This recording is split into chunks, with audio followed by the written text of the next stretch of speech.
Hey guys, welcome to this quick take episode. We're so excited to have you here with us.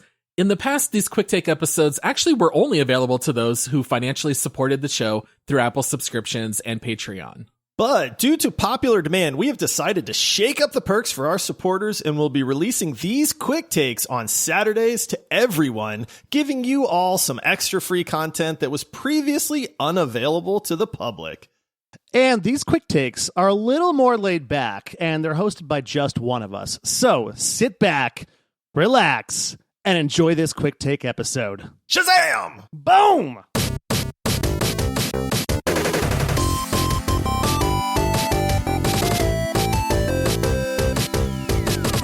Hey guys, it's Paul here with another quick take episode. Before we get started, I do want to extend a special thank you to all of you who have helped support the show. We definitely can't do this without you. And today I am really excited to talk about my favorite video game series, Mass Effect. I'm going to try to not talk about Mass Effect in every single one of these, but I did want to talk about my all-time favorite fan theory, which relates to Mass Effect, called the Indoctrination theory. So basically, if you're not familiar with fan theories, basically it's just a way of interpreting something in a game that's just not made explicit by the developers of the game. And when Mass Effect 3 rolled out, so many people were upset at the ending. It felt very out of place. The options at the end didn't really seem to make a whole lot of sense. And it just felt very unsatisfying for most people who played it. And obviously, we're going to be getting into a lot of spoilers here for Mass Effect. So just, fair warning in that regard. But previously, I had talked in an earlier episode about how Saren from Mass Effect 1 is probably my all-time favorite video game villain. And he had basically argued that all of organic life needed to work with the main villains of the series, the Reapers, which were machines that would come around and destroy all organic life every 50,000 years. And he felt that by working with them and letting them modify his body with machinery, basically human and organic could work and live together. Whereas you are fighting for the organics, and you believe that the only answer is to destroy the Reapers over the course of the trilogy. So at the end of Mass Effect 3, without getting bogged down in all the details, basically you are presented with three options for how you can resolve the conflict with the Reapers. You can choose to destroy the Reapers outright, although that's a little bit of a complicated solution because you are told that not only will this shockwave destroy all the Reapers, it'll also destroy all other machinery, which include synthetic robots called the Geth, and you actually become very close friends with one of them. There's also an artificial intelligence robot named Edie that you are friends with, and so they will basically be collateral damage if you destroy all machinery. You also have the control option, where basically you can override the will of the Reapers and control them and use them for good. Or you are presented with the last option, which is synthesis, which is the hardest ending to unlock. Basically, you have to max everything out, and then that becomes an option where basically a shockwave will go out that will somehow genetically mix together all synthetic and organic life, and everyone can live at peace with one another. So basically, the indoctrination theory was basically where people came in and said, you know what, in these Mass Effect games, we're constantly learning about how the Reapers have the ability to indoctrinate organic life. And that's exactly what happened with Saren in Mass Effect 1. Basically, indoctrination just means that a Reaper over time can basically extend a form of mind control.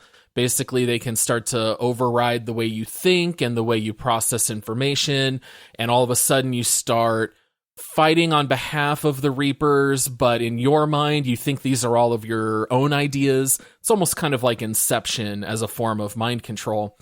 And basically, Saren, the villain in Mass Effect 1, is indoctrinated and doesn't even know it, and has been fighting for this type of synthesis type of resolution.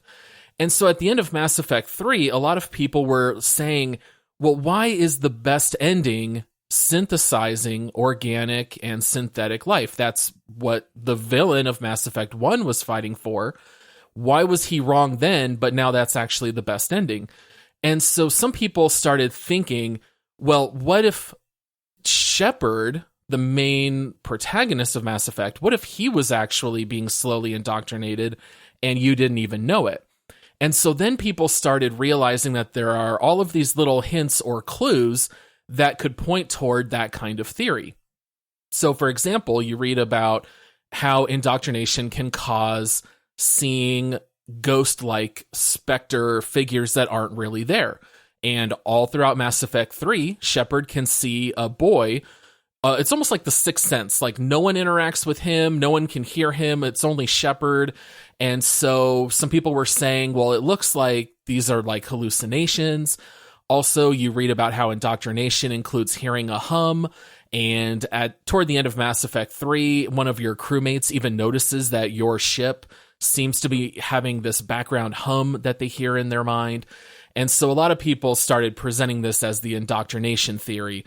Shepard believes that he's doing what's right, but in reality, he's been poisoned in his mind to think and to start actually doing things for the Reapers. So one of the interesting things at the end is that the destroy all of the Reapers option is presented as the renegade or like the immoral option. And on the surface level, that's because you're also going to lose your friends and all synthetic life. And even though not all synthetic life is evil, that's why it's considered renegade. But the indoctrination theory makes it a little bit more interesting, because then people started saying, well, that's actually the renegade option from the perspective of the Reapers, because that would actually destroy them.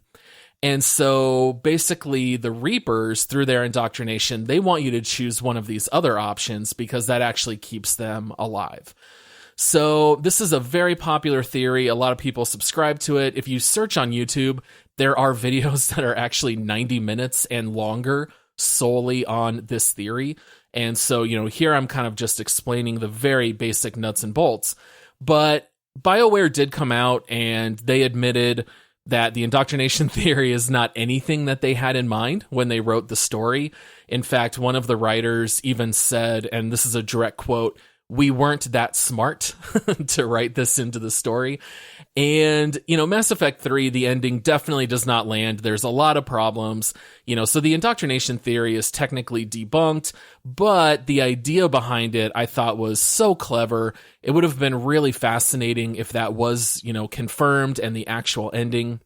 It kind of reminds me a little bit of the ending of The Sopranos, where there was kind of the interpretation that the audience was whacked at the end of the movie because the screen just goes black. And so here, that's kind of a similar idea where throughout all these Mass Effect games, you've actually been indoctrinated along with Shepard as the player. And at the end, kind of what's right and what's wrong is all kind of muddied because of being indoctrinated over time. So anyway, if that's something that maybe you hadn't heard about, maybe, you learned something new. I love Mass Effect. I love the active community and how much people love to talk about it.